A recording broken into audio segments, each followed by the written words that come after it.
The Fish Finders is brought to you in part by Bass Pro Shops. Your adventure starts here. Tracker Boats, fish the finest. CSI Global Distribution, North America's distributor for Carp Zoom products, and Skipper's Tackle Box, manufacturing quality fishing tackle and accessories at prices to suit the everyday angler. On this episode, we return to Eastern Canadian Outfitters, situated 1.5 hours north of Ottawa, in Quebec, Canada. Here, we'll work with owner Rob Argue on smallmouth bass fishing in one of the property's back lakes, and later on the main lake, Lac Mer Bleu, where the smallies and pike are plentiful. It's not too often you get the chance to fish a remote lake that hasn't been fished for a couple of years, but today is Bill and my lucky day. We've been asked by the owner of this outfitter that has about 5 or 6 small lakes on his property to go into one of his back lakes, and this one is a very small one, and see what we can come up with. We fished a few of the other lakes in the area, and we know that they're really good for populations of smallmouth bass and northern pike primarily. There are a few areas that hold largemouth bass and also some of the deep lakes that hold lake trout. But this lake is only, it looks like about a mile long, maybe half a mile wide at the most. And we have no charts, no graphs, we have no sonar in the boat. And we've just got our small aluminum boat that was at the shoreline for us with a very small Minn Kota electric motor. And we're going to work our way around the lake, do a bit of depth sounding in some of the deeper areas and see what we can come up with. He swirled on that shortly after it hit. Oh, nice fish, nice fish. And this on a Carp Zoom emerald frog pattern that is now buried in the weeds. There we go.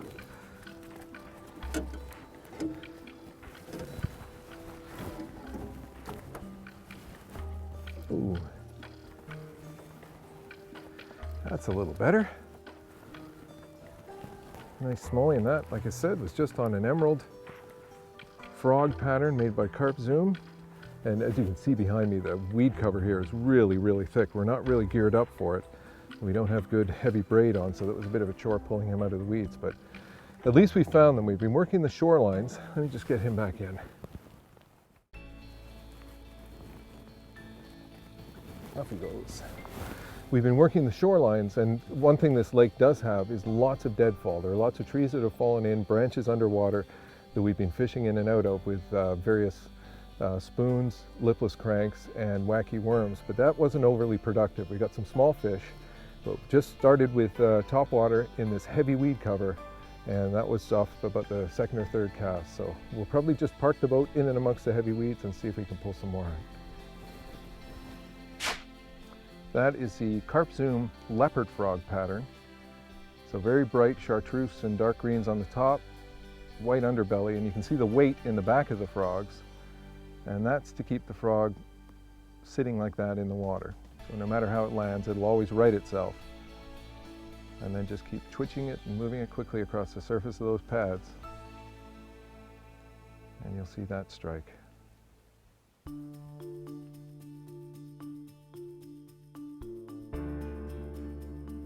There's one. There's one. Oh, he's burrowing. He's still on there. There he is. Gotta get him out of the weeds. Last little bit of weeds and there he is.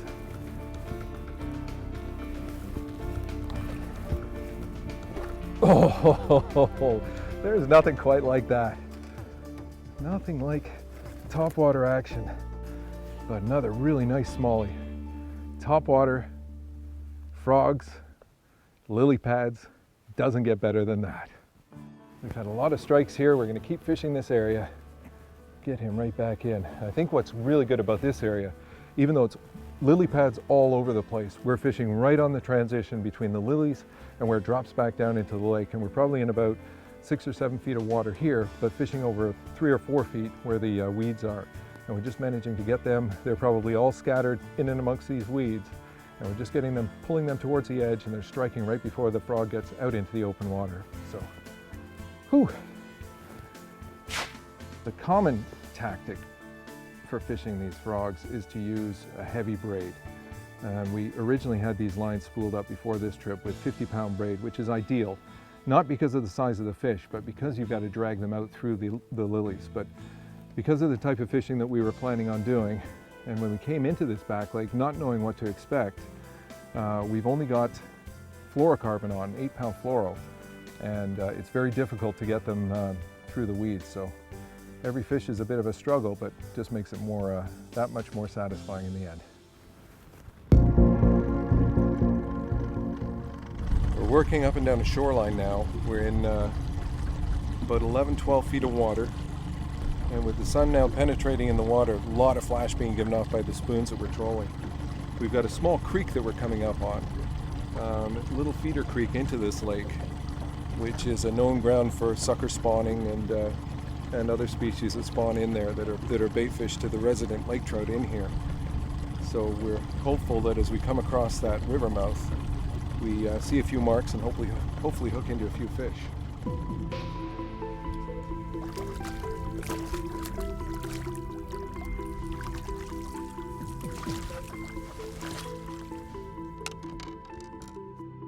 Well, we're in exactly the same area as the last fish. This time, instead of using spoons in a perch pattern, we're just using a stick bait representing most of the bait fish in here, other than the perch, like the emerald shiners and the longer, slender profile baits. We're running in about 16, 17 feet of water, and these are probably running about 5 feet down.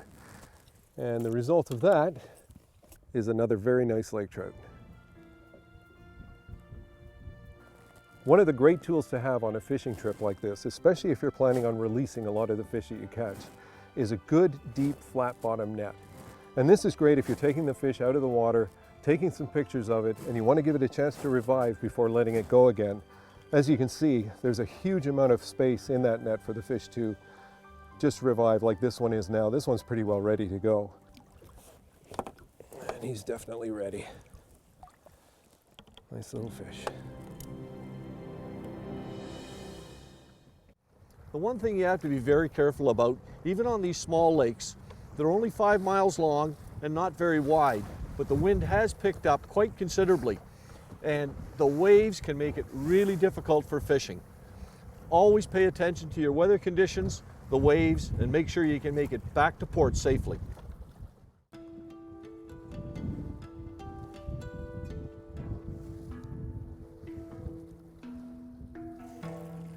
It's getting later in the day now, and we've had quite good luck at night with the Lakers.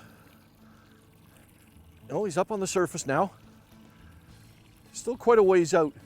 We're trolling about 100 to 125 feet behind the boat, and we had some luck with some spoons today, but we've changed to stick baits, and they seem to be quite productive for us. There he is. He is one beautiful walleye. That is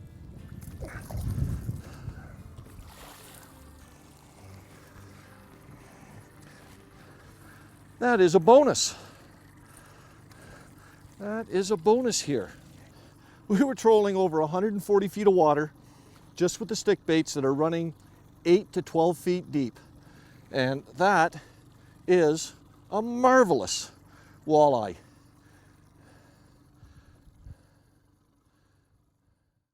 We've had him in the net now for a couple of minutes. He's good and revived. One more look and off he'll go. Just hold him for a second and there he goes. Bill had mentioned earlier about things to keep in mind when you're fishing on rougher water or in high winds.